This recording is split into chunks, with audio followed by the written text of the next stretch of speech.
ಜನರಿಗೆಲ್ಲ ಗೊತ್ತಾಗಬೇಕು ಏನ್ ನಡೆದಿದೆ, ಎಲ್ಲೆಲ್ಲಿ ಸಗಣಿ ತಯಾರಾಗ್ತದೆ, ಎಲ್ಲೆಲ್ಲಿ ಸಗಣಿ ತಿನ್ನುವಂತರಿದ್ದಾರೆ, ಎಲ್ಲೆಲ್ಲಿ ಸಗಣಿಯನ್ನು ತಾವು ತಿನ್ಕೊಂಡು ಬೇರೆಯವರು ವರ್ಷೋರಿದ್ದಾರೆ, ಇದೆಲ್ಲ ಗೊತ್ತಾಗಬೇಕಾಗ್ತದೆ.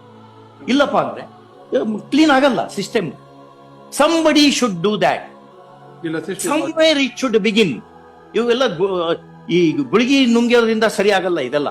ಇದಕ್ಕೊಂದು 4-6 ತಲೆಗಳು ಬೀಳ್ಬೇಕು, ಅವಾಗ ಏನಾದ್ರೂ ಉಪಯೋಗ ಆಗುತ್ತೆ. ಇದನ್ನು ಅಷ್ಟು ಪಬ್ಲಿಕ್ ಈಗ ನಾವು ರಿಲೇ ಮಾಡಿಬಿಡ್ತೀವಿ. ಏನು ನಡೆದಿದೆ ಗವರ್ಮೆಂಟ್ ಅದ ಎಲ್ಲೆಲ್ಲಿ ಕೋರ್ಟ್ ನಲ್ಲಿ ನೋಡಿ, ಈಗ ನಾವು ಓಪನ್ ಇಟ್ಟಿವಪ್ಪ, ಹೌದಾ? ಎಲ್ಲರೂ ನೋಡ್ಬೋದು. ನಾವೇನ್ ಕೆಲಸ ಮಾಡ್ತೀವಿ, ನಾವೇನ್ ಮಾತಾಡ್ತೀವಿ, ಹೌದಾ? ಎಲ್ಲರೂ ನೋಡ್ತಾರೆ. ನೀವೇನ್ ಕೆಲಸ ಮಾಡ್ತೀವಿ ನಿಮ್ಮನ್ನು ನೋಡ್ತಾರೆ. ಹಂಗೆ APSC ಏನೇನ್ ನಡೆದಿದೆ ಮತ್ತೆ ನೀವೇ ಕೊಟ್ಟಿದ್ದೀರಿ, ನಾವೇನ್ ಜನರೇಟ್ ಮಾಡಿಲ್ಲ. ನಿಮ್ಮಲ್ಲಿಂದ ಹುಟ್ಟಿದಂತ ಡಾಕ್ಯುಮೆಂಟ್, ಪೆನ್ ಡ್ರೈವ್ ನಿಮ್ಮವೇ. ಇದೆಲ್ಲದನ್ನು ಎಲ್ಲ ಇಡೀ ಮಾರ್ಕೆಟ್ ಪ್ಲೇಸ್ ನಾಗೆಲ್ಲ ಒಂದೊಂದ್ ಕಡೆ ಒಂದೊಂದು ಟಿವಿ ಹಾಕಿಸಿ ಇದನ್ನೆಲ್ಲ ಪಬ್ಲಿಷ್ ಮಾಡ್ಬೇಕು ಅಂತ ಆರ್ಡರ್ ಮಾಡಿದ್ರು ಮಾಡ್ಬೋದು ನಾವು. ಹಂಗಾಗಿ ಎಲ್ಲ ಕಡೆ ಕೆಟ್ಟ ಜನ ಇದ್ದಾರೆ, ಆದ್ರೆ ಎಲ್ಲಾ ಕಡೆ ಒಳ್ಳೆಯವರು ಇದ್ದಾರೆ. ಕೆಲವು ಸರಿ ಏನಾಗ್ಬಿಟ್ಟು